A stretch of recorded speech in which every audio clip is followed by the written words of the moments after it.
All right, everybody, welcome to another episode of Behind the Rise. We just finished up an episode with Ari Rastegar, probably one of the most impressive guests that we've ever had, both business-wise and spiritually. For you guys who don't know him, he is a multi-billion-dollar real estate developer, literally transforming cities. If you want to talk about like high-level thinking of actually building like the future generations and actually like where your favorite businesses are housed, like he has the real estate that those businesses are in. And the main like point of this conversation was we talked a lot about business, yes, and real estate, but the main point was mindset, more biohacking, personal development, and ways to think. And really the takeaway from this episode again is that business is 80 to 90% mindset and really training your brain, whether that's like yoga, doing like things like transcendental meditation that he talks about in the podcast. Your mind is the most important thing. So if you want a podcast that really, from someone that's of course successful, but somebody that actually knows how to retrain that brain and to really think of a way to be like, think your way to success almost, this is the podcast that you guys should be listening to. So hope you guys enjoy. Check it out.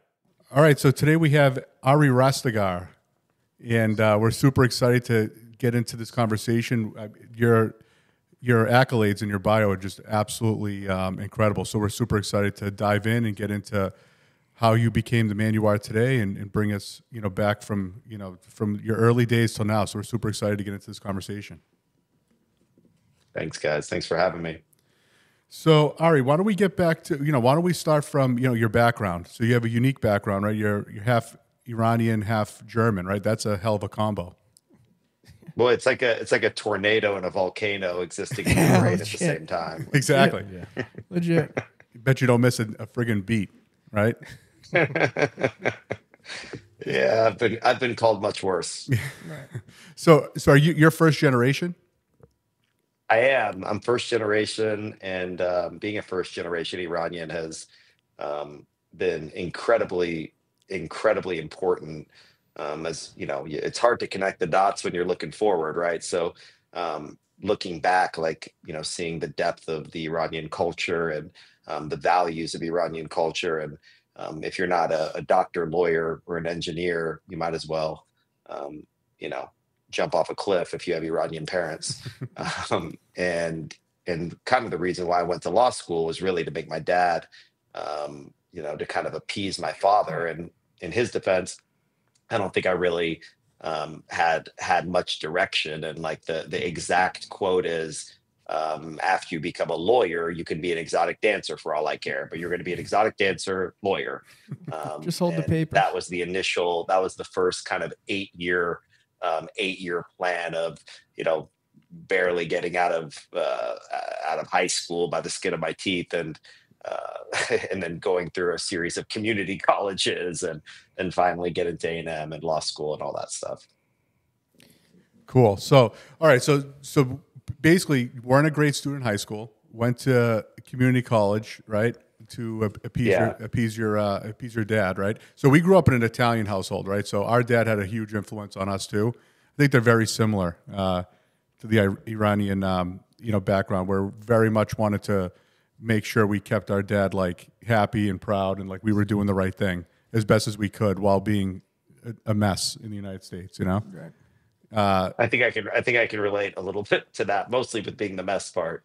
Right. Exactly. So you went to, you chose to do law, right? So becoming a lawyer, how's that shaped, where you are today? Like, why don't you give us a little bit of background on how law school was and kind of how that, helped shape your professional career? Yeah, well, I mean, I think it goes a little further back.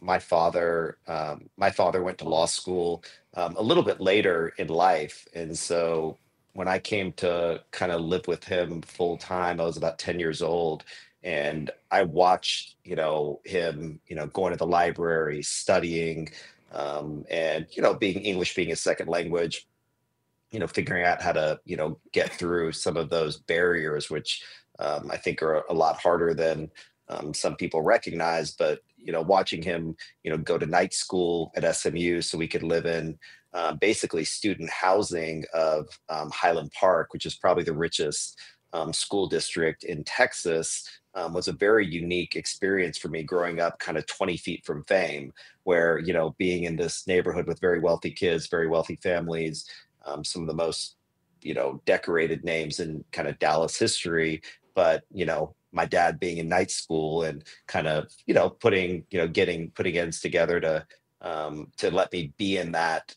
environment was a very strategic move on his part. And quite frankly, I think one of the, most impactful chess moves of my life in the short term, was very debilitating and, created a lot of vulnerability, a lot of insecurity. I wasn't ever too good at sports, and I had a really bad speech impediment growing up.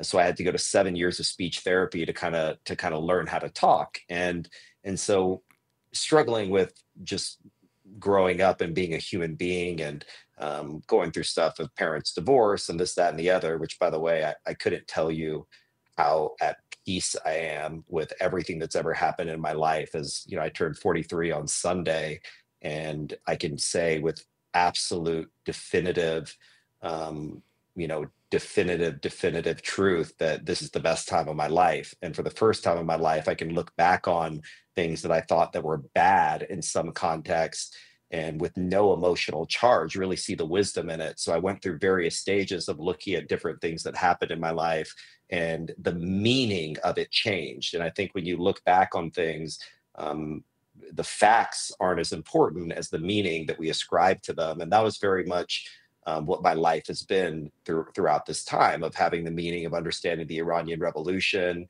and my family, being very, very wealthy, very, very powerful, connected, educated in Iran, and having to come back here from less than zero and start over again. And, watching that plight of a lot of Iranian Americans, going through that, being in this wealthy neighborhood, not having money, but having dreams of doing something impactful and, flipping burgers at the local mall when other kids would come to the mall and see me there. And just kind of that humiliation, I guess, that went along with that process. But now at 43, looking at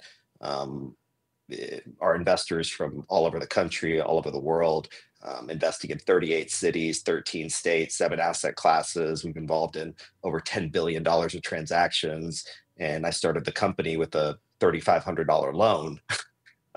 To be able to have these things, looking back, the perspective has changed. And so much of that is about being Iranian and the Iranian ingenuity and just the success of the culture, the way that the mentality, the Iranians' mentality for excellence that my father, really drilled into my head and kind of teaching me to embrace those deep core values, those kind of ancient principles, whether through books and learning and poetry, and was profoundly important to any modicum of success that I've had. Do you think when you were growing up that your father gave you that like chip on your shoulder that kind of started then and now has grown over time? Yeah, it wasn't a chip on my shoulder as much as it was a brick or a boulder. Right. And I say that because it was heavy.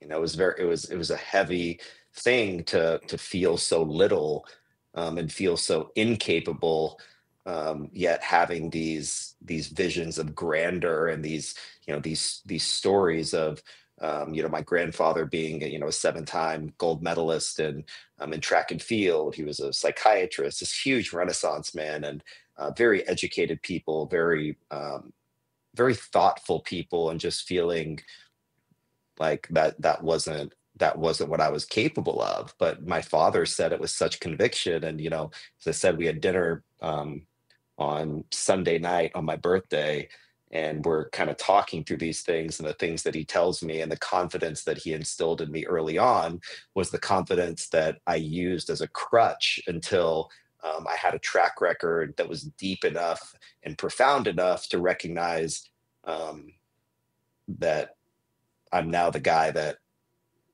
I thought one day I could be. I feel like that's so important as a parent to instill that at a young age to kids. The confidence? The belief system, like the fact that your father gave you that belief system that I can do anything. I'll start here, but my vision looks there. And having that like just truth belief I feel like is so important as a kid to ingrain It's so important as a kid. And as a parent, to be able to instill that in a child who is, a little self, not doesn't have the confidence to be able to look them in the eye with conviction and say like, you're my blood. look at our bloodline. This is where we're from. You're meant for greatness. Right. And it's so Yeah, important. and I think so. I'm a father of three, and I think about this a lot. And being a father to my 9-year-old son, being the father to my 12-year-old daughter, and to my 5-year-old daughter, the exercise is very different. The love languages are different, um, and very unique in their own right. There's just the cadence of the dialogues are different, especially their nuances as children. And I think the balance as parents is um, giving our children that empowerment and that powerful belief system. But what makes it a slippery slope is giving them maybe so much of it where our own maybe dreams that we weren't able to fulfill, or our own insecurities that we could offset on them, which ends up becoming a burden, or setting them to a standard that's so inexplicably high that they're destined for some kind of failure or insecurity. So it's, yes, in an ideal world, looking back, instilling these beliefs that you have the whole universe inside of you. You don't need to change the world, you need to change yourself. You have all these powers, you have source within you, you have these things, which I deeply believe and I know to be true at this point in my life. uh, but there was, most of my life, those were daunting burdens that I looked at. I was like, I can't, how the fuck am I going to supposed to do any of that stuff? Like, well, then, graduating number one in my class, going through law school, and doing all the other things, that the kind of end justified the means. But there was so much time that I didn't understand the wisdom of what my father was doing to build that software and build that programming, which what it is. Like, we run on a software program, so 95% of our behaviors are unconscious, quite frankly. And there's overwhelming proof now in neuroscience and cognitive therapies that we almost act from our memory because so much of the things we're doing are autopilot, that we're unconscious of our unconscious behaviors.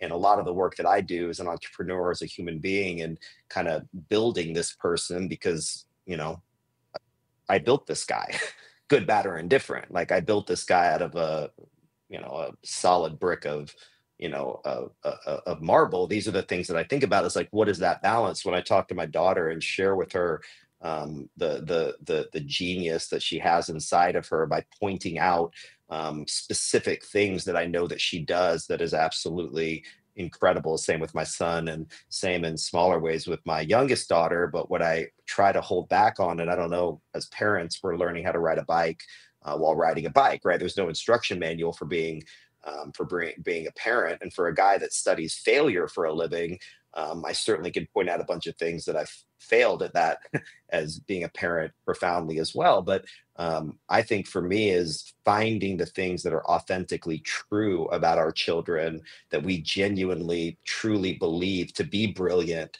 to be light, to be inspiring, and bring attention to that for the child to then see that in themselves, and at the risk of putting our own dreams and our beliefs in their heads to create an inferiority complex, ends up being the balancing act that I certainly am.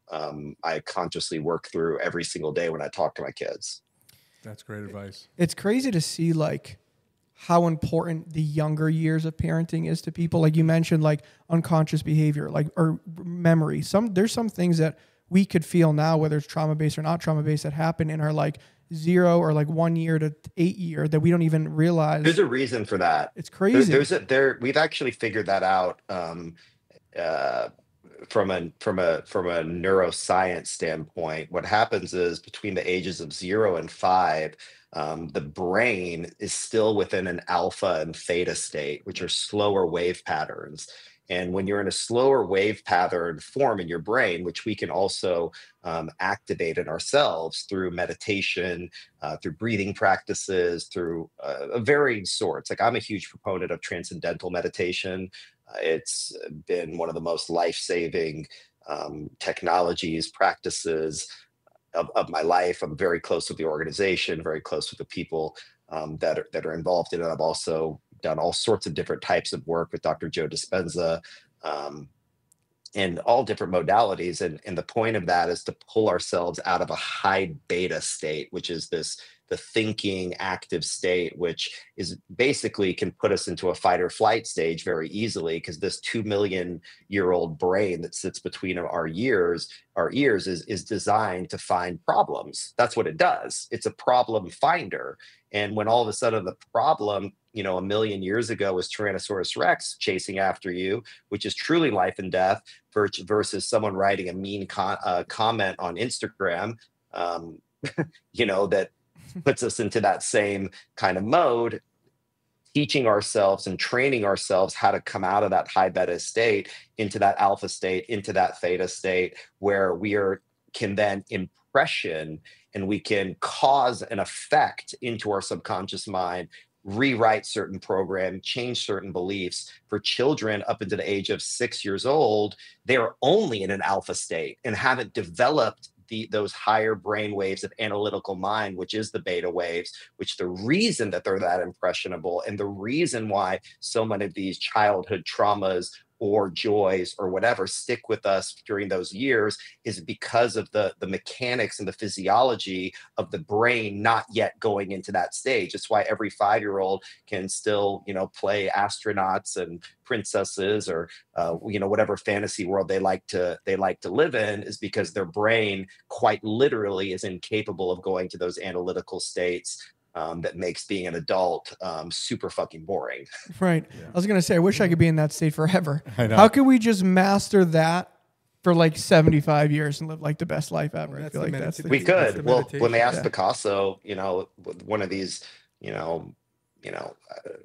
critics, these naysayers, which by the way, on this rise, the thing that they don't tell you about is the critics and the naysayers, and namely, they don't tell you about the ones that blanket their criticism in kindness.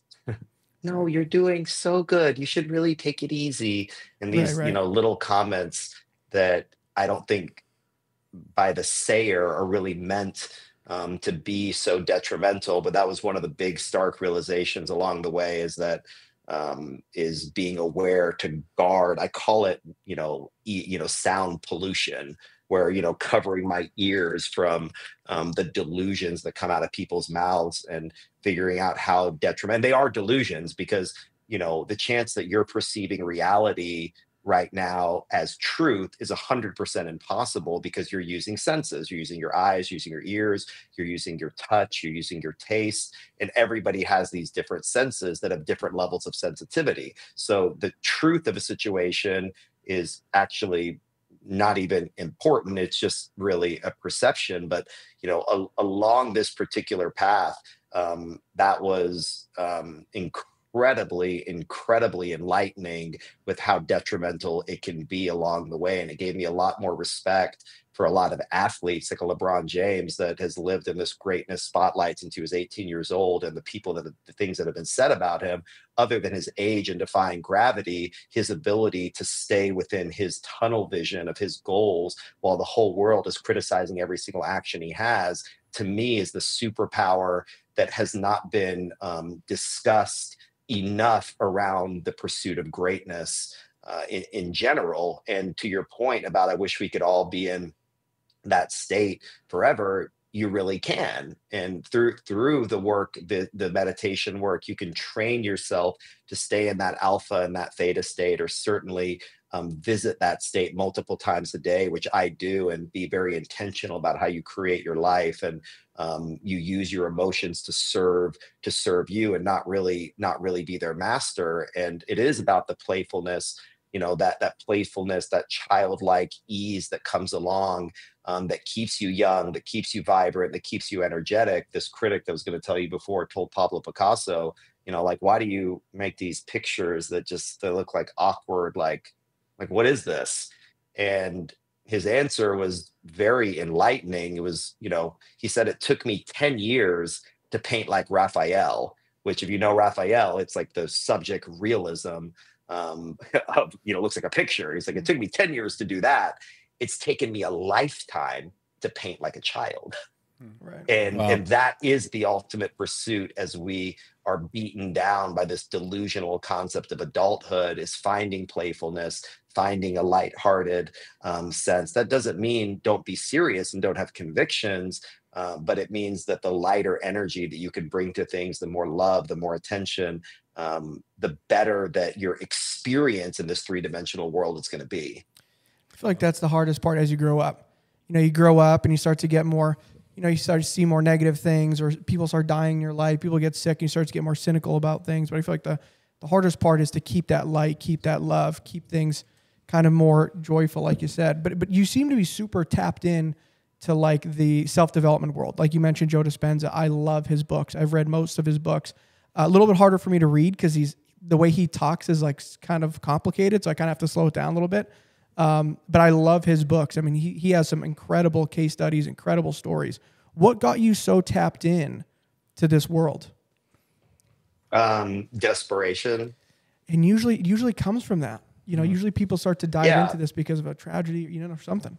Curious to hear about. You change for one of two reasons. Like Tony Robbins was very inspirational in my life from a young age. One of the most defining moments of my life is when my father gave me Think and Grow Rich by Napoleon Hill. Great book. And I remember it so like astutely, like how profound the moment is. Went up and started reading it, came down, and was telling Baba means dad and in Farsi. So went down, I was like, Baba, what does it mean that like thoughts are things? Like, what the fuck does that even mean? And and having these dialogues and listening to Tony's like personal power tapes with my dad in the car as a young kid, then going to his seminars and getting the immersive experience. And shout out to Tony Robbins, who's I think one of the most impactful human beings on this earth, has done so much good for the world. And I don't think he gets near the credit that he truly deserves for the impact, certainly in my life and others.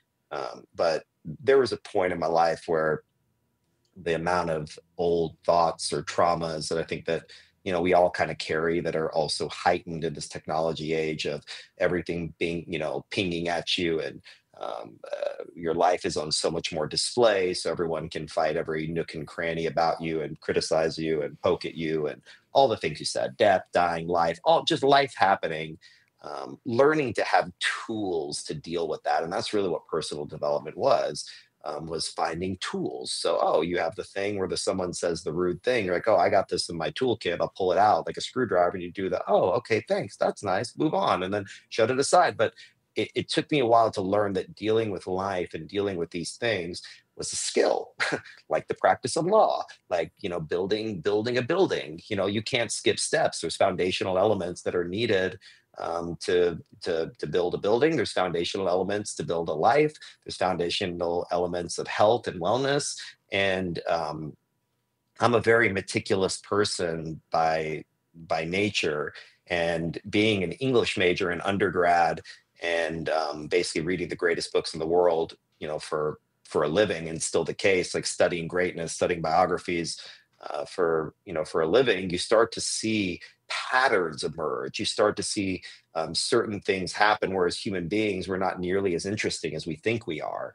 If you look at the bell curve of people, we're always going to be within three standard deviations of the mean. And when you take it over time, even advertising is an example, we can trace back advertising principles that worked in the Babylonian era to what's happening now. Like, there's certain things about humans that have been immutable. And when you start to learn those things, you read the Stoicism by Marcus Aurelius, where guys like Ryan Holiday and Robert Greene have really elucidated and brought into modern sense and shared with the masses. These are governing principles. And, my life work has been around finding out what the principles are, challenging the ones that needed to be challenged. But most importantly for myself, constantly looking to improve, and using that Japanese philosophy of Kaizen, of constant never-ending improvement and failing and getting back up, and redefining what failure really means. I mean, I wrote a whole book about it, and my final insight about failure was that failure's definition is learning how to win. Like, if you truly look at failure, that's, the greatest of anything. Look at Steph Curry as a shooter. He still misses 40-something% of his shots. Like, if you're a baseball player, you strike out 7 out of 10 times. you're not just good, you're in the fucking Hall of Fame. Right. So re-looking at this mental disease that is perfectionism, right? And I say that because it is a disease. It's a mental health issue of searching for perfection because it's a delusion. Perfection exists, as best we know it in nature. But all the spiritualists, all the personal development folks, all the authors and philosophers have spoke to this concept of the human fallibility. And then the human fallibility is where we find progress, is we find trial and error. And that simple process is the most human process of all of evolution.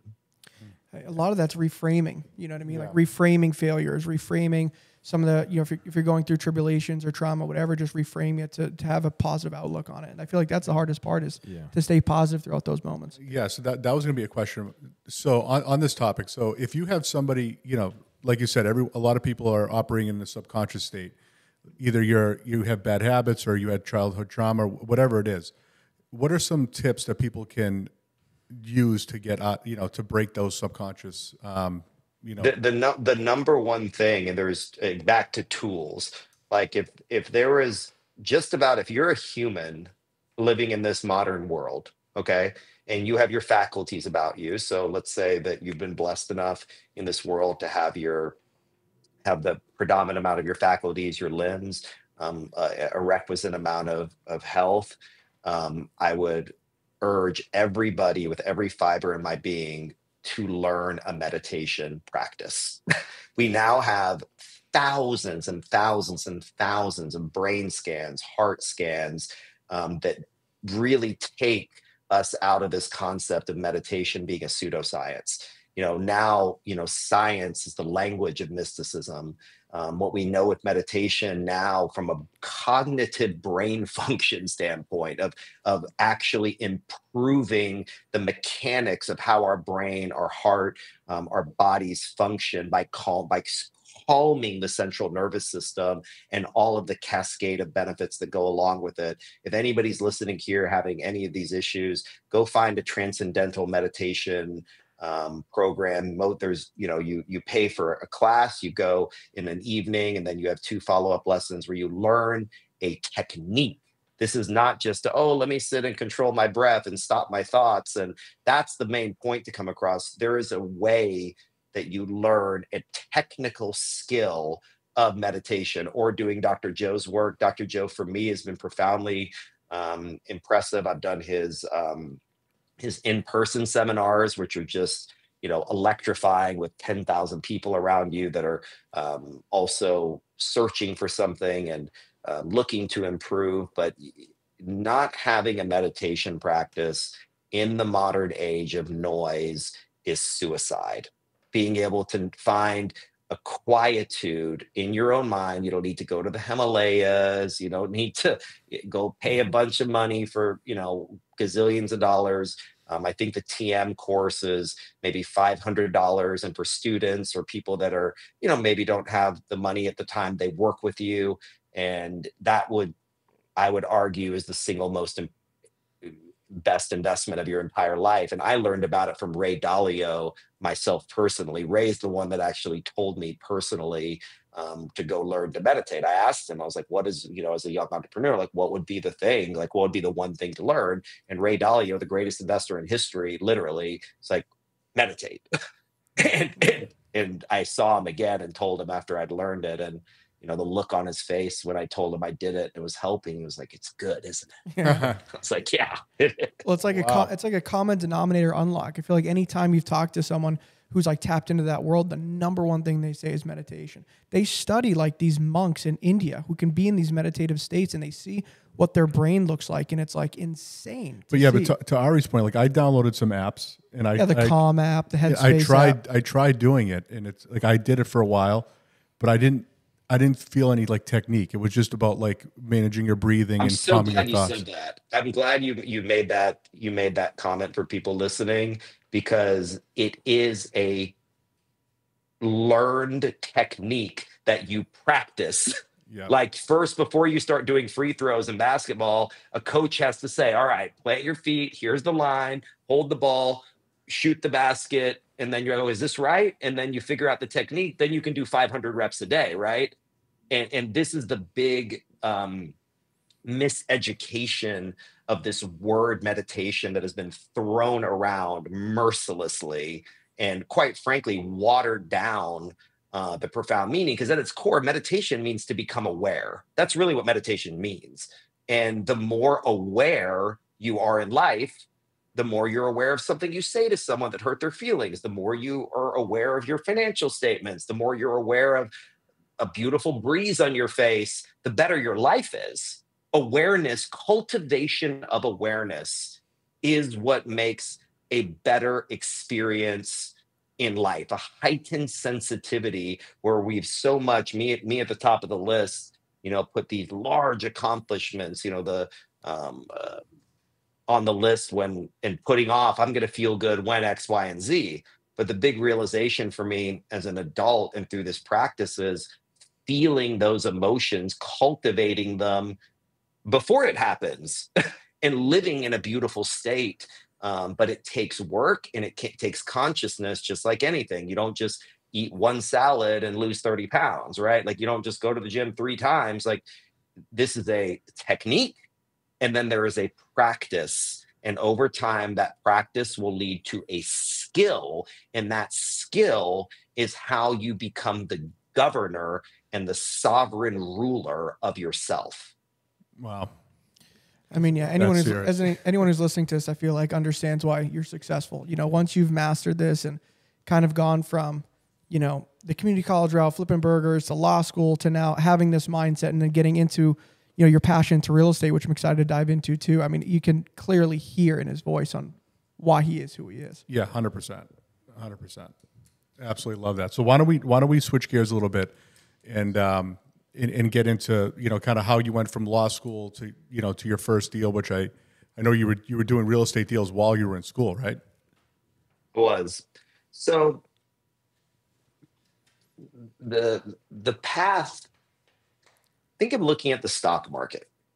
So you look at the stock market as a day trader, you have this narrow focus. And if you look at it, it's going like this. Mm-hmm. And if you zoom out a little bit, like right now with all the things that are happening with tariffs and the geopolitical issues that are happening at the moment, which will leave politics aside for a moment, personally, these refinements, I think, are absolutely necessary, whether we execute on it right or not. But very difficult logistical operations, what are happening at the moment. And it's a great example of looking at something, very closely, right? Or, looking at your face in the morning, this epidemic of acne that's plaguing people, which is a whole other discussion about, which is a gut issue, which has to do with what people are eating and all these other issues. But you look in the mirror and you see one pimple on your face, and then all of a sudden you're staring at this one pimple. All your attention and intention is attention. So wherever you give your attention is where your energy source is going. So if you zoom in on your face and you see this one blemish, you're negating the entire divine being that you have by looking at one blemish and judging the entire ecosystem. Mm-hmm. Okay. Same thing here. When you look at your life, or I look at my life, you can't look at a life. I say you can do anything, which I do believe, good or bad. I don't believe it's the best strategy to look at your life and measure it in days or even in years.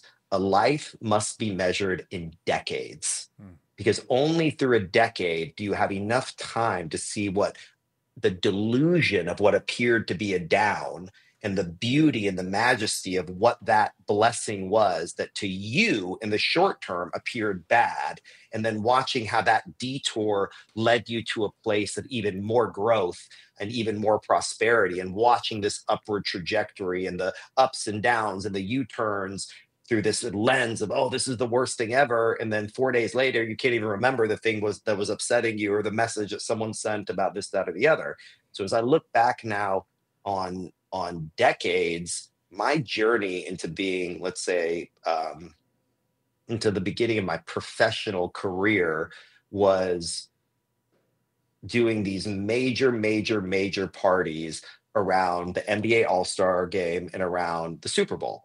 And so it's in my book, and you know, at the time, the most soul crushing failures in my life. I mean, we'd booked the Black Eyed Peas, you know, got Sports Illustrated. We had the Playboy Mansion booked for the NBA All-Star in LA, and booked all these huge acts. And then all of a sudden, the biggest ice storm in the history of Dallas hit, and everybody charged back their tickets for the two events around the Super Bowl.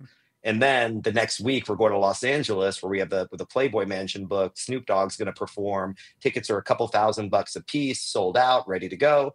Legionnaire's disease broke out at the Playboy Mansion, and the event had to be changed. And so I literally went to sleep 2 different times, a multimillionaire, and woke up the next morning negative from all the chargebacks. And so at the time, it was the worst thing that had happened to me in terms of the embarrassment, the family stuff and friends and the press and all these things happening.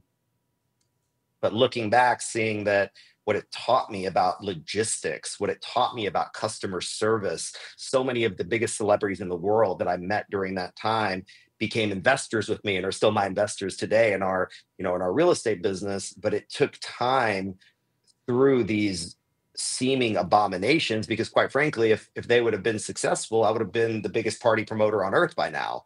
And it would have kept me away from my destiny of building and shaping cities, because that's really what we do. And at first, you design a building, or you design a city or a plan, and then when people inhabit it, those buildings then design us.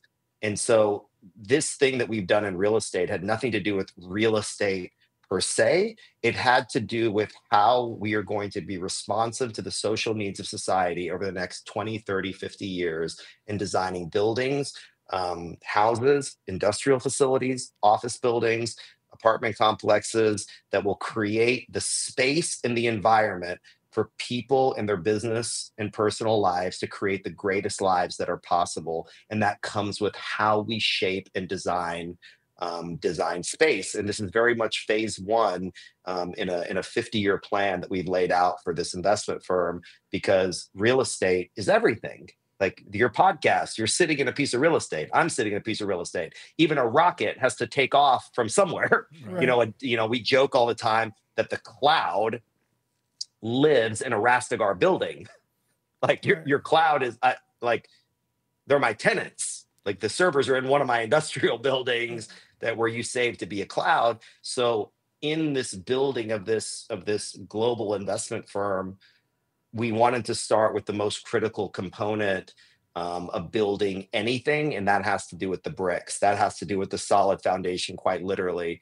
And we're now coming to a point where we've refined this process. We've built out our verticals. We built the strategy around the most important asset classes, around industrial, around master planned communities, housing. And now it can be replicated and it can be scaled, where we can then start developing other technologies which are at the core of everything that we do. There's so many questions. Yeah, I mean, I got so many questions. There's a lot to unpack there. So, all right, let's go back to when you were doing you were booking parties, you had those failures, those things happen, and that led to the discovery for you with real estate, right? And then it was a rediscovery, because in law school I borrowed $3,500 and built a little single family home, partnered with a local developer who's still my friend. And we built it for like $86,000. I used my student loan money and my scholarship money and some money I borrowed from a friend, which added up to about $3,500 to build this single family home. We sold for $120,000. So I was on the build site at 5:00 in the morning. Not that I knew what I was doing, but really shadowing other workers, then going to class, studying at night, and doing it over again. And after law school, a series of serendipities and coincidences happened that led me to Wall Street, that led me to be in business with some of the biggest names in real estate finance on earth. And my in with them was to develop some of this entertainment stuff, which we had done, some litigation work I'd done as a lawyer that prepared me for that work we'd done with LeBron James, with Drake, led into that. And the destruction of that business led me back into real estate, now from Manhattan, now as as an accomplished litigator, now with a little thicker skin, and started working with some big names and did some business in Texas. And then in 2015, I launched our banner, Rastegar Capital, and we've now been in business under our banner now for a decade and 1 month. Wow. Got it. So you really embrace the idea that things don't happen to you, they happen for you, right? So looking back. Yeah, well, I embraced them later, but back to the point, it's very easy for me to say that now, right, as a in the shoes and the body that I'm sitting in now. But I remember hearing Tony say that phrase 15 years ago and being like, what the fuck does that mean? Life is happening for me. Like I'm getting kicked in the teeth. I don't have any money. I'm literally sleeping on the floor, actually. And then after law school, I was living on Major's couch. Major Miller, who everybody that knows me knows is my chief of staff.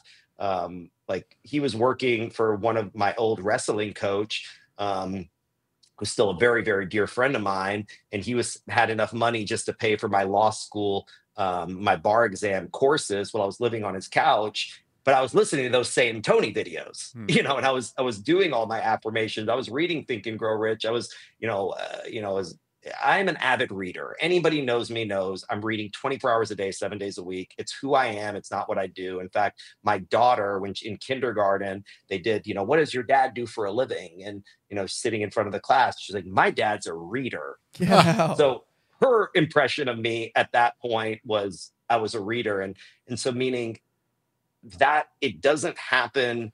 Those beliefs, which I love how you said at the beginning, because everything is about belief. The whole world is about beliefs. Everything is about beliefs. Everything that you do is about a belief. Every action you take, every action you don't take, every way that you dress, every way that you breathe is either a subconscious or a conscious belief. You want to change your belief, you have to change your energy. You change your energy, you change your beliefs, and you can become something new. But I had to grow into believing that life was happening for me. And that took about 20 years of saying it to myself. And then at one point, I started to see my beliefs started to change, and I started to find evidence to reinforce the truth of that statement. And as I sit here today, yes, life was always happening for me. But before, that was just a pretty affirmation that I didn't understand what the fuck it really meant to me. Yep. I feel like when you're in it, you're always just like you said, you're just getting punched in the teeth. You're like, how is this worth it for me? You can't see the end vision because you're just getting smashed in the nose. But eventually, like you said, 10 years down the road, you're like, wow, so that's why that happened. Or that's why, because it led me to X, Y, and Z. And I was actually, growth. It's funny because I was actually a party party planner in the beginning of my career. And I learned a ton. I've talked to so many people who started their careers in that world.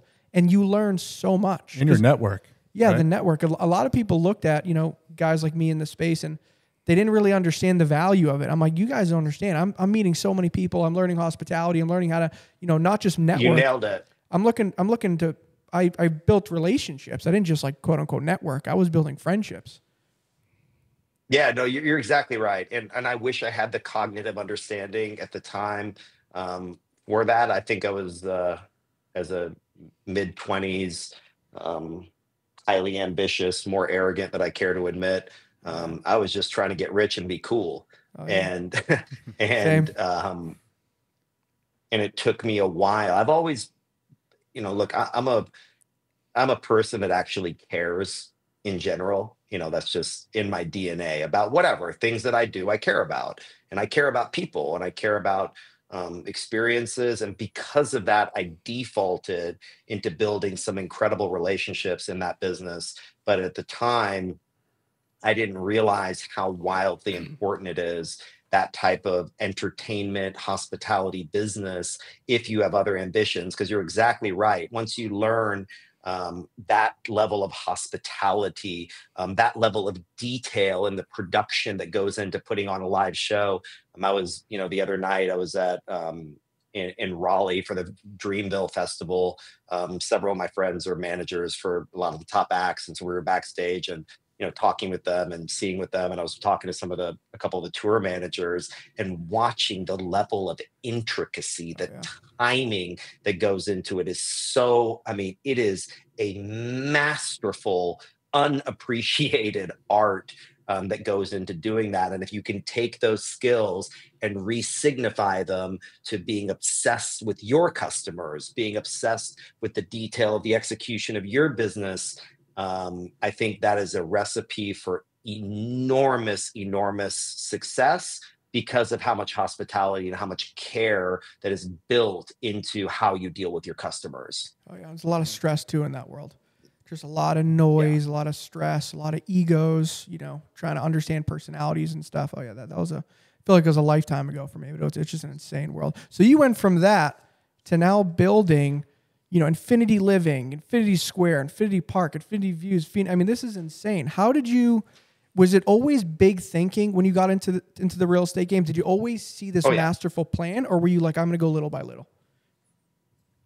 No, I never go little by little ever. I go bigger by bigger. I love it. and thinking big is, again, I think the programming that came from my heritage very much. It's not only a Bubba thing, my father putting in my head, and he would say, it's like, it's not just, you got to go big. Like if you're doing this, you got to go big. You're living this life, you got to go big. And that was his belief that became my belief, quite frankly. And we talk about it now a little bit in retrospect.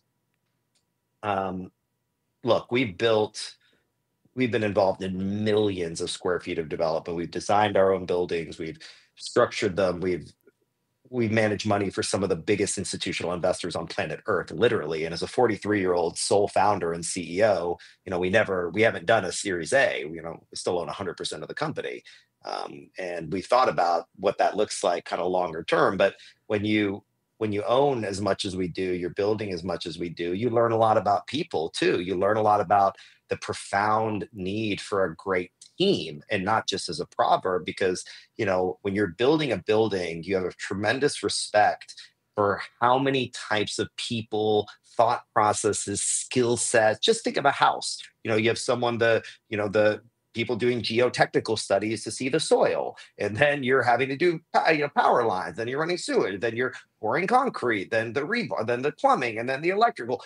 All these different people with all these different skill sets all working together to build something incredible is such an amazing masterclass in looking at the world, at what it takes to do anything great, building a family, building a life, and building is in our DNA. We build things. I build myself. We build each other as a team. We build friendships. We build relationships. We build buildings.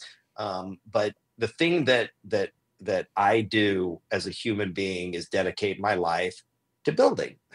I am a builder. I'm a builder of everything. And that is what my education, my profession might be in investment management, but all of it comes down to building to create impact. I love that. What was what was your first big project that kind of popped, made it pop, and you were like, okay, we're going to do more of this, or we're going to really double down here? Like, did you have a project that was like, wow, I'm going to pop off from here? Well, I think I did a really bad job of stopping to smell the roses along the way. Yeah. I moved from one thing to another very quickly. I don't know if y'all know who Tim Grover is or not, but he wrote an amazing book called Relentless, wrote another book called Winning. He was actually Kobe Bryant and Michael Jordan's personal trainer. And he talks about these personality types, what he calls a cooler, a closer, and a cleaner. And a cleaner, which is his highest order of human execution or human endeavor, is, and just think Kobe Bryant, just think that Mamba mentality of how we understand, and God rest his soul, and all that comes with that. But this cleaner mentality is about this constant pursuit, and the pursuit is just never ending. Phil Knight talks about this a lot, of keep going. Don't think about where you're going, just keep going and just don't stop, like keeping inertia. And that was what I embodied, living on a 24-hour day schedule. A lot of people don't know this about me, but I don't sleep or do my days on a night and day schedule. I live a 24-hour existence, meaning I'll be up sometimes till 11, 12 o'clock at night. I'll sleep till 3 in the morning. I'll get up, meditate, do something. I'll go to the hyperbaric chamber at 5 in the morning, meditate, come back, sleep for 2 hours, work for 8 or 9 hours, sleep. So I don't so my time schedule operates on a 24-hour period. So I get to see things in different light, quite literally, and watch people go through these different exercises for me. But now I've taken the time to back to that awareness moment of having more awareness and more notice of the thing that's right in front of me. So I'm embarrassed to say I don't remember even the first million that I made, the first 10 or more. I'm not a money worshiper either, by the way. Money for me is a gauge of impact, is the way that I look at it. We'll do probably $5 billion in deals over the next 18 months in some way, shape, or form. And that to me involves thousands of people getting new homes, huge offices, new entrepreneurs getting leasing space, and new logistics operations. So that's where my focus always is how we're helping shape, this growth, and money ends up being that. But I don't remember exactly when it was, but there's one story, one thing that sticks to me very profoundly. When I was 21 years old, me, Major, and our other friend, TJ Frank, that we grew up with, one went to SMU, a college in Dallas. Major went to UT in Austin. I went to Texas A&M. We had got back together for this one weekend. I think I was 21 or 22. We went to stand in line at this nightclub in Dallas called Glass. It's closed. It's been vacant now for however long, maybe 15 years. We stood in line, and by the time we got to the front door, it was raining so hard that my white Air Force Ones were covered in mud and my hair was dripping down. It was a fucking disaster. So we get to the front, and the bouncer's like, "You look like shit, you look like shit, fella." He's like, "What the fuck is this? Like, you can't come in like this." He looks at Major and TJ, and they're like, yeah, they're good. You can't come in.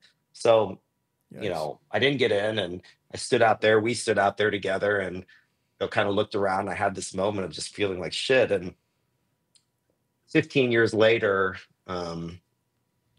something miraculously happened where I was able to buy that building and buy that land. And now Goldman Sachs is building their second largest office in the world across the street. Bank of America's new headquarters is on the other side. And we're building the tallest building ever built in Dallas on that site, or in Uptown in this one corridor. And being able to buy a site that is, if you know New York, it's 52nd and Madison. McKinney Avenue is the Park Avenue of Dallas. Like, this is the single most important piece of real estate in the entire city of Dallas, which, by the way, Dallas by 2045 will be the most populated city in the United States by every single AI model on population growth. So as a 43-year-old CEO, to be able to have designed, built, owned, zoned, processed the single most important building in what I would argue is the most important city in the United States of America, is pretty cool. Well, I hope that happens. Yeah, I hope insane. Dallas becomes like the new New York. I love Texas. Oh, it is. That's not an if anymore, bud. Heck That's not an if. I'm all in. It's a statistical certainty. They deserve it. Texas is so badass. Everything about Texas, from the food to the hospitality to the people to the startups, from all Come in down. Austin. Come visit anytime. You be my guest anytime you come. Unbelievable. The only issue is the homeless in Austin. That's the only thing they got to figure out. It is. My fiance lived there for 5 years. We've dealt with that a lot. Former Mayor Adler and I have talked about this, a lot, and it's a very sad set of circumstances. Homelessness, or more astutely, houselessness, is a very, very difficult problem. On its face, it seems very, very simple in a lot of ways, but the mental health issues that go into the logistics of dealing with people in a humane way, but also, fending off criminal behavior. Right. It's a very, very difficult process. And I think Austin has done a horrific job of dealing with it. My fiance says it all the time. She's like, I can't. Such a beautiful city. The most amazing business people are moving there from California and all these other states, and they just can't seem to figure out that main issue. But you mentioned they'll figure it out. There's some smart people there. Our Governor Abbott, is the most capable governor in the country, and it's now got his attention. And I'm very confident that the city will be able to deal with it in a ethical way and an effective way, both, which will really make room for the growth. Because as you said, I mean, with Tesla's, SpaceX, Oracle, all the things that are having the great minds, the lakes, the trees, the vibrancy of the city alone, it deserves to sit as a beacon for what a great city could really be. And I believe that it'll be figured out. In fact, I'm betting a couple $1 billion that it will. I know. Talking about putting money where your mouth is. And you mentioned AI. How much are you using AI right now in your strategies? So much. In development? Yeah, talk a little about that. To like young developers. So much. We developed a little bit here and there. And, we were not like, experienced developers, but we did some down stuff in Florida. What would advice you would give some young developers with AI on how you're using it, maybe how they could use it? Yeah, AI is, we're in the fourth industrial revolution. That's the only way to really think about it. And I learned about AI, I'm a huge fan of Dr. Ray Kurzweil. I don't know if y'all know Ray or not, but he created the concept called singularity, which is basically about the acceleration and exponential growth of technology, where at one point it hits a J curve where we have to invent something that's going to invent something where we have no concept of what that is going to really be, because the thing hasn't been invented that's going to invent the thing. And he's, for about 30 years, has predicted that happens around 2035 to 2040, and which is just a wildly exciting. I think this is the most exciting time to ever be a human being. I mean, there's never been more wonder on this planet and more capability. And I've actually never been more optimistic about the future of mankind than I am today. As a side note, and so much of that is about artificial intelligence. And as a firm, for us, we're in the people business. Real estate is about people. So being data driven, as you hear this term a lot, is effectively saying that the data is the data, and based on whatever the data says is where the decision tree ends. Okay. Well, we as a firm are data informed. We use data and we use AI as just another advisor. So an AI agent, which is effectively a piece of software that has a task. So that's what an agent effectively is a quasi individual, I guess. And so we use a series of AI agents for a lot of different things, for a lot of research, a lot of things we're doing now with architecture, things we've done through marketing efforts. And there's a profound amount of benefit. But as a English major lawyer, I didn't understand much about how the mechanics of it worked. And later on in life, I've gone back to study neuroscience and quantum mechanics and a lot of these other things for other reasons. But I went and took a series of free courses at MIT, at Harvard, and on YouTube that were just no credit. Some of them, honestly, some of the best ones I did were on YouTube for free. Yeah. So, in the information age, ignorance is a choice. So, it's all out there. So I went through a series of online courses and, artificial intelligence for dummies and machine learning for dummies, and went through about 1.5 years of deep learning to try to understand what this thing really is and what it really meant. And the governing takeaway was, this is the greatest enabling tool for human advancement that's ever actually been created. So for people that don't understand it yet or aren't utilizing it, I think that you owe yourself the service of making the investment with your time and your attention to go through a series of these videos, courses, find something really high rated. I love YouTube because it's free. And if you do a little homework, you can find something that's very reputable, find a channel that's very reputable, and go through a series of those lessons and educate yourself on what it is. And once you have the aha moment of understanding it better, then make your best efforts to start utilizing it, dabbling in it, puttering around with understanding what it is. And that exercise, in my experience, led to unlocking the actual use of it, because it's so foreign to just about everybody, even the AI developers. It's changing so quickly by design, and machine learning means that it's learning and changing. Even with ChatGPT, what it's been able to do in the past 2 months versus what it did at the beginning is freaking insane because it's getting better. We need to acknowledge, or entrepreneurs should acknowledge, with a place of curiosity, what it is and spend the time to learn it instead of trying to just add in all these tools and buy a bunch of bullshit. And like, take the time to go study the damn thing, do these courses. I don't know if you have to spend 10 years, but spend a few weekends, like, not just, gently, like, do some dedicated work to understand it. And in that process, you'll figure out the myriad of tools that go into it. We've always been a technology company at our backbone. We use a very profound financial technology firm out of Miami that powers a lot of the functionality of our firm, from our reporting to how we underwrite deals, how we look at things. So we've always been very technological at our backbone, and that's only heightening. But the short answer is there's all these little plugins that can just optimize your life, and you should use it, but you should first learn how to use it. I feel like through all genres, every business owner, small, big, medium, should be, even including myself, right? Like I use ChatGPT, but I'm not really understanding how this thing's operating, like you're saying. I think that's also majorly important. I do have another question. So you build these amazing, like residential homes, but you also build some commercial. What do you like, or do you have a preference, or does it matter? Do you typically like to build these? I mean, I believe in asset class selection, or specialty in asset class is a very antiquated way of looking at real estate.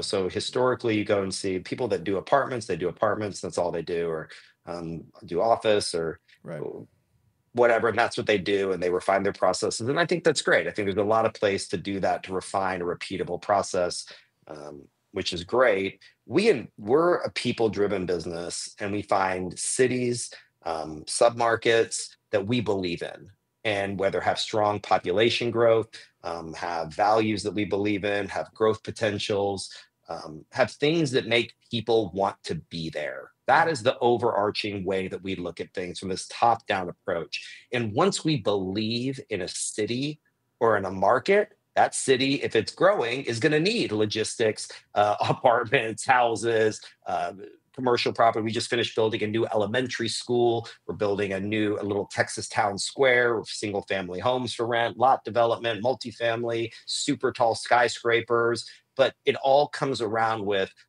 what we believe about why people would want to be there, and also why people would not want to be where they're coming from. And so when you understand those two pieces, and I always joke that the Egyptians built the pyramids, right? So in 2025, building an apartment complex, it obviously takes a certain degree of skill, absolutely, but it can be done, and it has been done. The great opportunity of this particular moment in time, and over the next 5, 10, 15, 20 years, is that the rate of growth from our own values, our own styles and patterns of living because of technology is changing quicker than it's ever changed in history. Right. So if you look at like the light bulb as an example, it took like 40 years before people all had light bulbs in their houses. And then over time, the refractory period of implementing technology has shortened. So all of a sudden the iPhone came out in 2008 or 9 or around that time. And then it took 7 years for everybody to have an iPhone. And so that period of adoption is shortening, just like ChatGPT. It was the fastest growing app in history. It had 100 million users within its first week, okay, which is an unfathomable thing when you look at Instagram or Snapchat or these other things. And then the rate that it continues to grow, so much where ChatGPT itself was not functioning as well as they thought because they didn't anticipate that many users. I say all that to you is that this is such an exciting time, because when you look at a city or look at something that's growing, you can make some fundamental principle decisions of the basic human needs of what's going to be needed. And then from there, you start building onto them and all the ancillary businesses that flow downstream. So apartment complexes of having technology of when a light bulb is going to go out, preventative maintenance of, what that could look like. We're 3D printing homes with a great firm called Icon in Austin, and working our way through the technology modules where we'll then be able to use AI over the next 18 to 24 months to find investment sites, find land through public data records, being able to figure out what the zoning requirements are on its face, what could be changed, doing massing studies on the building, and then moving straight to 3D printing on site. This is That's all within the crazy. next 36 months That's insane. is actually happening, where that type of adoption of any other time in history would have been an unfathomable amount of time. And I feel like there's so much growing within city. Like the past 4 to 8 years, there's been so much shift, right? Like you see this massive migration out of New York, this massive migration out of Florida, and big influxes into Florida, and big influxes into Texas. What other cities you guys have an eye on to see like high growth cities? I love Raleigh, North Carolina. Yep. North Carolina, the Carolinas are just freaking gorgeous, and there's a lot of strategic reasons, why they make a lot of sense. Las Vegas has been an enormous growth corridor for a variety of reasons. All of Texas, the Golden Triangle in Texas, which is basically Dallas to Austin to San Antonio to Houston. This arguably small piece of Texas, with respect to the size of it. The GDP alone is larger than the country of Brazil. That's So Wow. tells you like the Holy shit. size. If just though that part of Texas, forget about the Permian Basin. The Permian Basin in Midland is the largest energy reserve on planet Earth. The oil reserves dwarf Saudi Arabia. So when you take those things together of a long-term growth plan, we pick Texas every time because it's actually a self-sustaining ecosystem. There's so much natural gas there that it's having to be flared at the moment. And if you look at it geographically, you don't have the terroristic risk factors that come with California, New York, or even Florida. You don't have the susceptibility to a lot of the elements that you have in these other areas. And you have the energy, the water, the land to be able to be a fully sovereign nation, quite frankly, if it wanted to. And in fact, Texas is the only representative republic that could secede if need be, and there's a reason for that. So when you invest and put a bunch of money in a bank, you should understand the financial health of that bank before you do it. To understand like what their balance sheet looks like, what are their risk controls. And the same thing is about real estate, because real estate has to exist somewhere, and it's beholden to those laws of how that society, the cultural ramifications. And because of that, Texas blows everything out of the water. Like pound for pound, Texas is by far the best place in the world to live. God's country. If I just pitched that to my fiance, she would tell me to grab me and pack my bags and jump on the next plane. She's been trying to get me to go back. Must be a very smart lady. Oh, and she's the most beautiful. She's the best. You want to get your last Good one. question, Ange?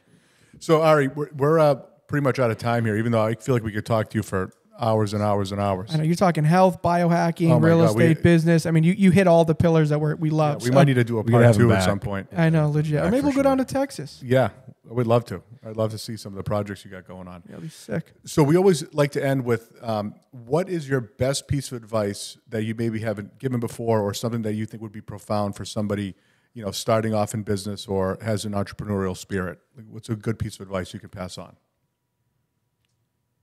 I think that you need to prepare yourself, and you've heard me say all that, to answer the question astutely of something that I haven't talked about or harped on. I'm answering it from that vantage point where I think there are other things that I have spoken about that could be more important. So I'll caveat that. But when you're starting out to do anything of merit or anything of grandeur, anything that is larger than maybe the scope of what you're living at that moment, larger thoughts, larger building, larger businesses, larger families, whatever that is, I think there needs to be a profound amount of respect for the difficulty that lies in front of you. Like when you sit there, you need to know that it's not going to be easy, and it's going to be worth it. And there's many other analogies and cliches that we don't need to go into of what happens when you do go through that path and what you learn and what you achieve. That goes without saying. But there's what I find in talking to young entrepreneurs is there's too much around this fast money, make it all in one big lump. It's going to be, because what happens is, as people, we dramatically overestimate what we can accomplish in a year. Mm-hmm. Big time. But we dramatically underestimate what we can accomplish in 10. Mm-hmm. So taking the time to expand your timeline. If you're an entrepreneur, I want to be hearing people talk about their 10-year goal. And if you haven't thought about your business enough to somehow envision what's going to happen in 10 years, you still need to keep your job. Interesting. Wow, that's good. Usually, I absolutely love you hear a that. lot of people talk about the Elon Musk. They're like, "What can you do in 3 months?" You Well, know? that's an experienced answer right there. No, it is 100%. You know, that's a 100% valuable answer. I love that. Ari, thank you so much. This was absolutely enlightening, all personally and business wise. I'm going to take some of the advice. I think all of us are here. But this was awesome. Love talking to you. We could keep going for hours, honestly. I guess we'll see you in Texas. I guess. Yeah. I look forward to it. Thanks for having me. Thanks, Ari. Thanks, Ari. Thank you.